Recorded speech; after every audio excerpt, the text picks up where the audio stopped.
Hey guys, what's up? Welcome back to the channel. It's Cynicalex, and I thought what a perfect time to do another how to fight video right after the Marvel Future Fight Awards.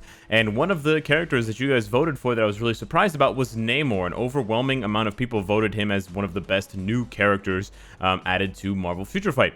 And so I want to do one for Namor because I think he's a little bit harder to play than Silver Surfer for PvE side of things. Silver Surfer's a bit harder for PvP, but I don't think as many people care about PvP, and the added benefit for Namor is that he does really well in GBR, even at tier 2, and he's also available most weeks in Danger Room. So you can really learn how to play him in World Boss, Danger Room, and Giant Boss Raid, in addition to other game modes as well, because you can take what you learn here with him and use it in other game modes. The other thing that I really like about Namor that I want to highlight is delayed timing on skills and sort of comboing things with a delay, but also comboing and delaying your tier 3 skill and using it in between your procs. So we're going to talk about that as well. But yeah, let me know if you guys want to see one for Silver Surfer, because Silver Surfer was actually voted the #1 character, new character added to the game for 2019. So if you guys want to see that as well, we'll get into that. I know Namor is a paywall character, but you can still get him at tier 1. And you can still build them up using, luck on premium hero chests, or if you manage to get yourself an X-Gene selector. And he's a very, very strong character. He's one of the strongest native tier 1 characters in the game. So before we get into his skills, I just want to do a quick overview of his passives, because I think the passives are important to consider in order to consider his build.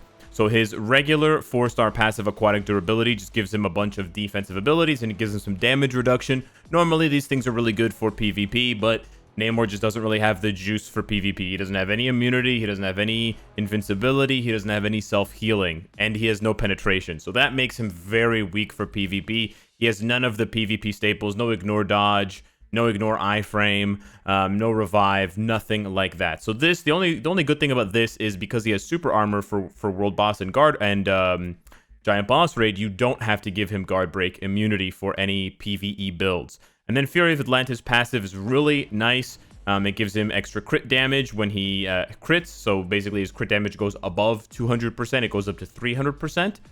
If you have it capped at 200%. If you have it at 150, it'll go to 250 and so on and so forth. And then his regular crit damage gets boosted by 25%. So you technically only need to give him an extra 75%. And then his guaranteed crit rate goes up by 30%. Guaranteed crit rate doesn't show up in the details page, so you still want to max out his crit rate. His crit damage will appear, so I don't have to, like, it'll appear 25 or 30% higher once you get him to tier 2, or sorry, 25% higher. It will appear there, the crit damage, so you don't have to worry about doing the math in your head. But then my 199 can go up to 299 with his tier 2 passive. And then I think his uniform just gives him a shield, an HP shield. The HP shield, honestly, it seems like it's nice for PvP, but it's really just an extra added benefit and sort of little buffer for PvE content. So let's jump into the skill preview really quickly and take a look at his 5 skills. They're essentially the same with and without his uniform, so I don't want to cover it too much. Really, the only skill that changed is his 5th skill. All you need to know for his 5th skill is that with his new uniform, you can almost instant cancel his 5th skill. Without his uniform, you can't instant cancel it. You do need to wait if you want to get all of the hits of the skill, because as you'll see, he does 2 hits, and then he flies, and then he flies, and he does those hits. So if you cancel that skill at any time, you won't get those hits that he does. Now, you will still get the dolphins that come around. You see sorry, not the dolphins, the whales. The whales still come around even if I cancel the skill, so you still get those whale hits at the end. There you go, bada bing, bada boom. But you won't get those hits that he does where he flies back and forth and he slaps you with his trident. So that's really the only change to his build, is that you can consider, you don't have to, but you can consider not canceling his 5th skill when you don't have his uniform, when you're just talking about base Namor. But you may still want to cancel his 5th skill, as we will talk about. So yeah, his 5th skill with his new uniform is a little bit different. He goes into an iframe and he slashes around, and then he drops this big slash. But as you'll see, if I cancel it pretty much right away, it still continues. It's almost like there's another Namor that pops up. It's almost like a shadow image of him. So you can see there's still the slashes, and you see that big slash happens. So yeah, you can pretty much instant cancel. There was a little bit too early. But once he does the first slash, you can cancel the 5th skill, and you'll get all of the hits. So it's almost an instant cancel. And then the rest of his skills are the same. His 2 skill is just a slap backwards and a slap forwards. His first skill is just a slap and then another slap. His third skill is really nice. It's an instant iframe, and he jumps up, and it's basically like a two-part hit. It's a hit at the beginning and a hit at the end. This is a really nice skill. You don't want to cancel this one because you want to use the iframe. It's an instant iframe, so that means as soon as you press the skill, you're in iframe. So if you're ever in trouble, just try to mash that third skill, and that will buy you like 1.5, 2 seconds worth of protection from pretty much any attack, unless it ignores iframe. And then lastly, his fourth skill. This one's quite good, and this is sort of his main initiator for his combos. He basically launches up a bunch of tentacles. Now, the tentacles do have an initial hit when they come out of the ground, and that'll seem like a lot of hits because there are a lot of enemies around me. But if I single out one of these little drones, or one of these little, whatever, Ultron robots, you'll see what I mean by you don't really count on that initial hit. It's not the initial hit upwards. You see it's one hit, but it's that slap downwards. So the initial hit is 1, but then the slap down jumps it up to 12. So there's like, 10 times as many hits on that slap downwards. So this is a great indication of a skill that you want to cancel into other skills. So that's a sort of a visual indicator for you as you're playing with any character. If you see that they have a skill that you can cancel and a skill that has one short hit at the beginning and then many hits afterwards, sort of like, you summon something into the sky and then it takes a second and then it comes down, like, Thanos' fourth skill, Thanos' fifth skill. There's probably lots of characters that you could think of that have that delayed. Winter Soldier, when he throws up the grenades, there's that delay between him throwing up the grenades and them landing and doing all the damage. You use that gap in between, so the gap between the tentacles being up and the tentacles being down, that's your gap, that's your cue. So if you're talking about damage procs, if you're talking about regular obelisks, if you're talking about CTPs of destruction, CTPs of energy, this is sort of the rotation you want to go for. I can't show you in-game because I don't have a CTP of energy or destruction equipped. I have a CTP of rage, so my rotation is going to be a little bit different. So for those of you that are rocking obelisks and things like that, even like a double fire damage obelisk, which is really nice for Namor, he doesn't need the crit damage. He doesn't really need the crit rate that much. But you could do like crit rate fire damage proc. You could do that, for example. Your rotation is going to be 4 cancel into 5. And that double combo there should be a really juicy piece of damage. You could also get a little bit crazier if you wanted, if you're fast enough, and you could try 4 cancel 5 cancel 3. That leaves you with a little bit less protection, a little bit less survivability, because then you only have 1 and 2 left, and there's no iframes or any sort of guard hit on those skills. 4 has the guard hit, 3 has the iframe, and 5 has the iframe. But I think either 4 cancel 5 or 4 cancel 5 cancel 3 are really good options for his rotation. Now, his 5th skill has a longer cooldown than his other skills, so you're going to find that the 5th skill isn't always ready after 7 seconds. So what you can do as a backup, if you don't want to wait for the 5th skill, is you can also do 4 cancel 3 and proc on that, and that's another really good combo.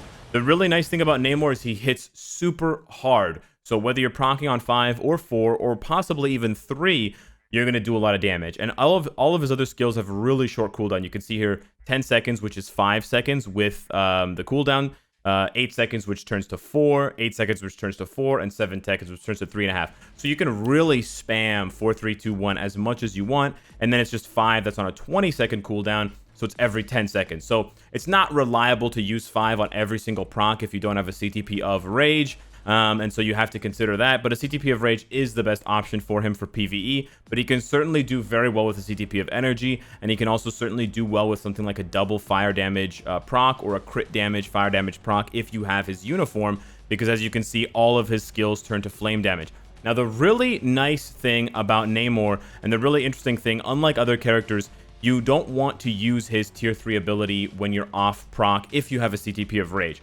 So if you do have a regular proc or regular obelisk, or like a CTP of energy or CTP of destruction, you want to trigger Sea of Fire with your proc. So you probably want to do something like 4 cancel 6. If possible, you could do also 5 cancel or 4 cancel 5 cancel 6 or 5 cancel 6. 5 because of the buff that it gives you. But it's a little bit more dangerous because 5 can trigger your proc and then you lose the buff on Sea of Fire. But the reason why you want to open your proc with 6 is because he's got a whole bunch of hits at the beginning when he sort of twirls his trident. But the skill is so long, his tier 3 skill is so long that you can't cancel it. That's the other thing. You can't cancel his tier 3 skill. And the tier 3 skill is so long that you can also consider proccing on the end of his tier 3 skill. So this one's going to be a little bit more tricky for those of you that, again, don't have a CTP of rage. But I'll show you what I mean when you look at the skill.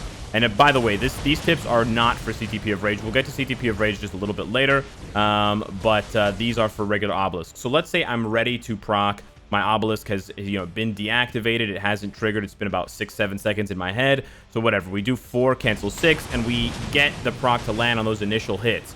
But if you keep playing the skill out, you'll see he does a hit, he does another hit, and then he has another burst right there. That huge burst and this like funnel of sort of fire damage or water damage if you don't have the uniform. You can also try to proc on that end of the skill as well. So what you could do technically, I don't know if it's more damage, so someone who has experience with Namor not using a CTP of Rage could let me know, but I imagine that another combination for Namor specifically at tier 3, if you don't have CTP of Rage, would be to do 4, cancel 5, and then proc, and then with like 2 seconds left, you do this. It's going to be off the proc, it's going to be off the proc, but then here, boom, you're going to proc again, and then you can proc on the end of the skill. So that's the really nice thing about Namor. You have some flexibility with a regular obelisk or a CTP of energy or a CTP of destruction, where you can proc sort of at the very beginning of Sea of Fire when he does that spin with a trident, or you can try to proc at the end where he shoots out the trident and he has that really cool tornado of water or fire. Now let's take him into some gameplay so you guys can see what he looks like with a CTP of Rage. This is going to be a different play style altogether, but this is going to be a really nice way for you guys to see just how hard he hits. We're going to go down to a lower stage because I don't want to take too much damage and die immediately, but we want to show you what he looks like without strikers, because I just want to show you, you want to focus really on the character, and you guys know what happens. Marvel Future Fight has tons of visual noise. I want to make a video about this. There was a Reddit post about it. There's just too much going on. When you have 5 strikers, you cannot see what's going on in the game, and it's ridiculous. Now, this is from now on, we're going to be talking about the CTP of Rage specifically. The CTP of Rage is a little bit different. You generally don't want to trigger 4 and 5 until you have your Rage proc up. So you want to open with 1, 2, and 3.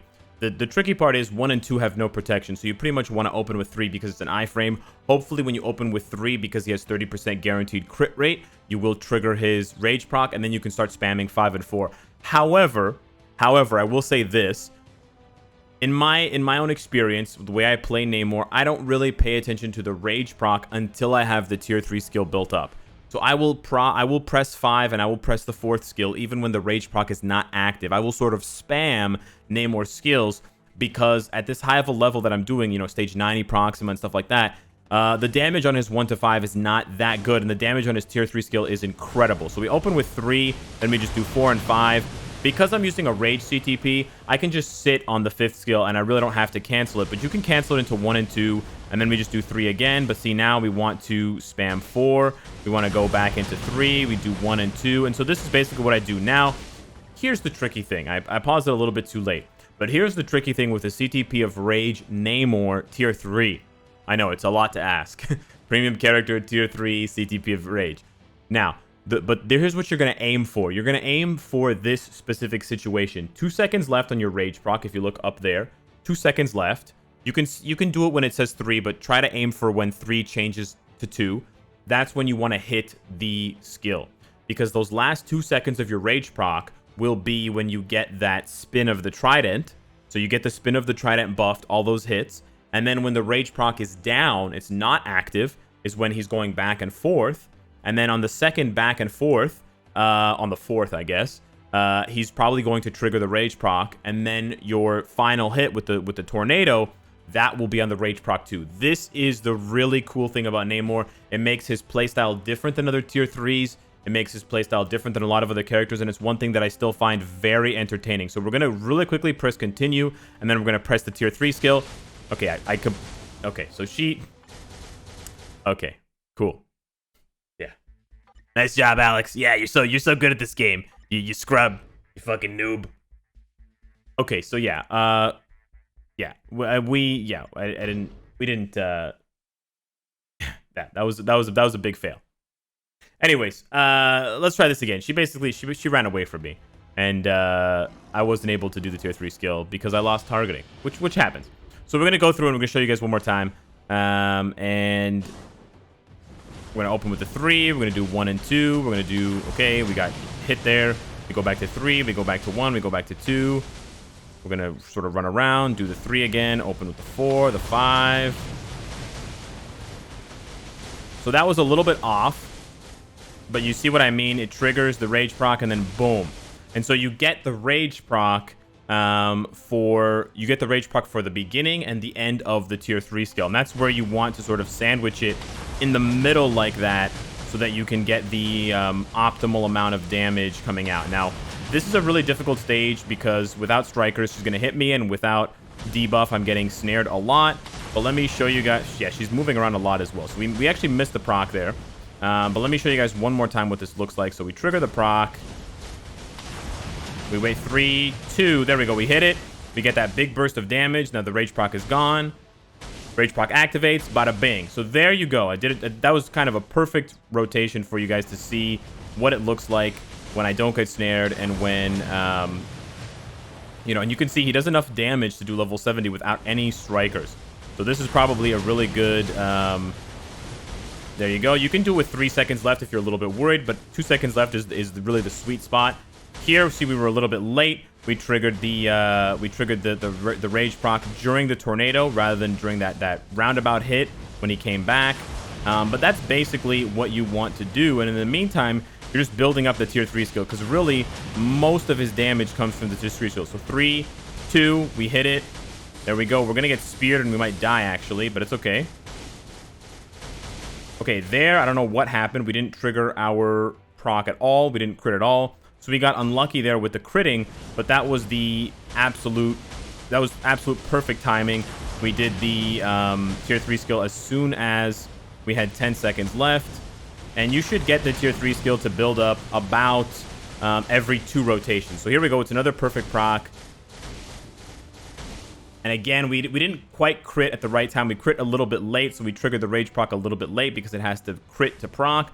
But that is essentially how you play as Namor with a CTP of rage, with a CTP of energy, or like with a CTP of rage, or with a CTP of energy, destruction, or a regular damage proc obelisk. I'm not going to be covering any PvP gameplay for Namor because he really struggles in PvP despite having really high attack, really high defense, and really high HP. Like, his stats are amazing, but he has no skills, he has no abilities, he has no effects that make him good for PvP. So it's basically a really big struggle. You're going to use a regen to try to make him tanky because he doesn't have any healing, or you're going to use destruction to give him some penetration because he only has penetration on his tier 3 skill, and you got to survive that long in the first place.